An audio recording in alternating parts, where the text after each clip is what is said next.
और इस वक्त एक बड़ी खबर रायपुर से आ रही, जहां सौम्या चौरसिया की कोर्ट में पेशी हुई है। ईडी स्पेशल कोर्ट में सौम्या चौरसिया की पेशी हुई है।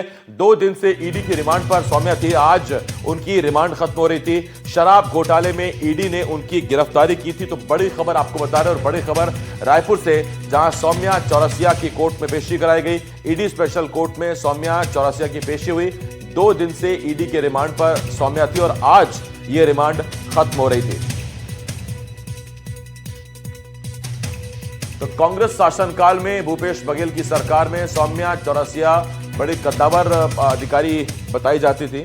और अब जो कोल घोटाला है, जिसे ईडी करीब 3200-3300 करोड़ का घोटाला बता रही है, उसमें भी कुछ लिंक निकाला गया है। और इसी वजह से सौम्या चौरसिया की गिरफ्तारी हुई थी और 2 दिन की रिमांड मिली थी ईडी को, कस्टोडियल रिमांड मिली थी। और उसके बाद अब 2 दिन की रिमांड खत्म होने के बाद सौम्या चौरसिया को फिर से कोर्ट में पेश कराया गया है।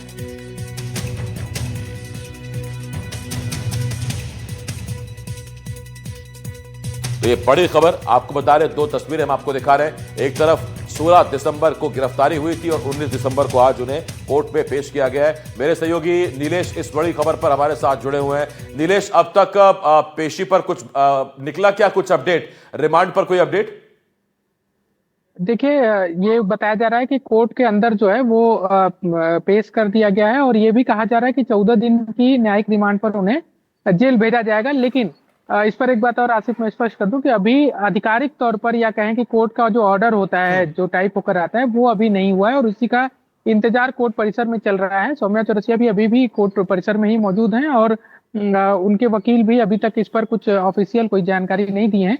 लेकिन ये कहा जा रहा है कि 14 दिन की न्यायिक रिमांड पर उन्हें जेल भेजा जाएगा और उसके बाद फिर 14 दिन बाद फिर 14वें दिन जो है उनको फिर से पेश किया जाएगा। आज रिमांड पूरी होने के बाद, जो ईडी के पास कस्टोडियल रिमांड थी, वो पूरी होने के बाद उन्हें 3 से 3:30 बजे के आसपास दोपहर में जो है कोर्ट में पेश किया गया था, जहां पर पेशी के दौरान तमाम तरह की दलीलें जो है दोनों पक्षों की ओर से दी गई हैं। हालांकि जमानत की भी डिमांड की गई थी, लेकिन जमानत मंजूर नहीं की गई, ऐसा बताया जा रहा है। हालांकि इसको लेकर अभी आधिकारिक तौर पर कोई बयान नहीं आया है और 14 दिन की न्यायिक रिमांड पर उन्हें जेल भेजा जाएगा, ऐसी सूचना है। जी नीलेश, हमारे दर्शकों को बताइए कि दरअसल ये जो शराब घोटाला है, जो ईडी के तौर पे 3200-3300 करोड़ का घोटाला जो बताती है ईडी, उसमें सौम्या चौरसिया की क्या भूमिका ईडी ने पाई है या बताई है?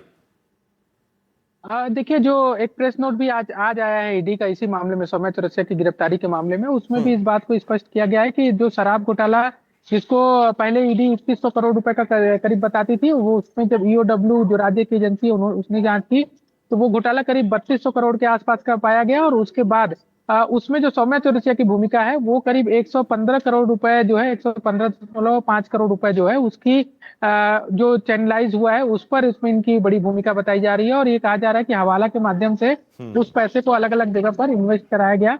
एक तांत्रिक जिसकी इस मामले में गिरफ्तारी हुई है, के श्रीवास्तव जो आरोपी हैं, उनके माध्यम से, और एक लक्ष्मी नारायण बंसल हैं, जिनके माध्यम से हवाला के जरिए सौम्या चौरसिया ने पैसों को चैनलाइज करवाया, ऐसा एक आरोप है इनके ऊपर। ये भी एक आरोप है जो कि पहले ही खुलासा हो चुका है कि एक बिग बॉस करके एक व्हाट्सएप ग्रुप बनाया गया था, जिसमें शराब घोटाले के जो सिंडिकेट थे, जिसमें पूर्व मुख्यमंत्री भूपेश बघेल के बेटे चैतन्य बघेल भी थे उस व्हाट्सएप ग्रुप में। और इसके अलावा अनिल टुटेजा, सौम्या चौरसिया और कुछ कारोबारी जो शराब के हैं वो थे। और उनमें पैसे की लेन देन कैसे करनी है, कहाँ से पैसा उठ गया है, कहाँ पैसा पहुंचाया जाना है, किससे लेना है, ये तमाम तरह की बातें होती थी, जिसे बिग बॉस नाम दिया गया था उस व्हाट्सएप ग्रुप से। इस पर भी खुलासा हो चुका है। और सौम्या चौरसिया की, चूंकि उस समय जब का घोटाला बताया जा रहा है, वो उस समय सबसे ताकतवर अधिकारियों में से एक मानी जाती थी। छत्तीसगढ़ में पूर्व मुख्यमंत्री भूपेश बघेल की उप सचिव रही और एक समय ये भी कहा जाता था, छत्तीसगढ़ के गलियारों में चर्चा होती थी, खासकर राजनीतिक गलियारों में, कि सुपर सीएम के तौर पर इनका नाम लिया जाता था, कि ये जो चाहती हैं वो जरूर हो जाता है, उसमें कोई शंका की बात नहीं है कि अगर ये कुछ चाल है उस दरमियान और वो काम ना हो।